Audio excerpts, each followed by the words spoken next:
how to create a property listing on affordablehousing.com. On your dashboard, click the Add New Listing button. This will bring up the new listing page. Here, you can choose what type of listing you'd like to create, a single unit or an entire community. Once you choose the type of listing you want to create, it's time to fill in all the details. Step 1 will ask for the listing name, the address, a headline about your property, and a description.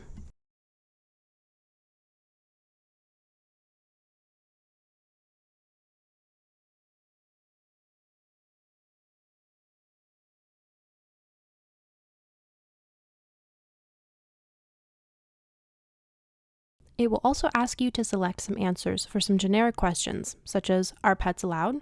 And whether or not this is an age-restricted community or property. Based on your choices, you may be asked to provide further details. Step 2 is where you can upload photos of your listing. Step 3 is utilities and maintenance. Here, you can list the different types of utilities that are featured and whether the owner or the renter is responsible for paying those utilities.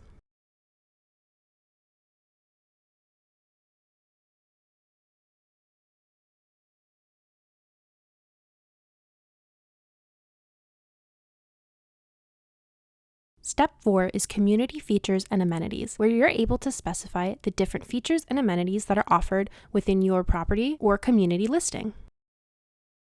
You can specify things such as security features, accessibility features, kitchen options, bathroom options, and even miscellaneous options.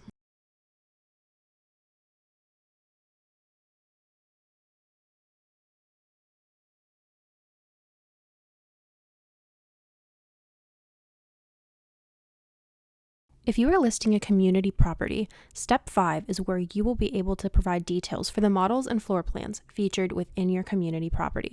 You are able to add as many models as you would like. Each model that you add will ask you to provide the name, square feet, the type of property, the amount of bedrooms, full baths, and half baths, the monthly rent, the year it was built, the deposit, whether or not that deposit is negotiable, a short description for the model, and what the availability status is for that model. You can even upload photos for each specific model as well. You'll also be asked to specify what type of model features are available, anywhere from indoor features, kitchen features, and outdoor features. When you're finished providing the details, click Add Model. This will save all the model information. You have the option to continue on with the rest of the information for your listing, or you can continue to add more models if you have more available. Step 6 under Community Listings is an optional step. This is unit availability. You can quickly add unit availability if you would like applicants to apply for targeted units. And finally, Step 7 is all about affordability and incentives. Once you have completed all of the necessary steps, click the Finish button. You'll next be taken to the pre-screening settings page. This is where you can add your own unique questions for applicants to fill out when applying for your listing. Your new listing will be added to your listings page.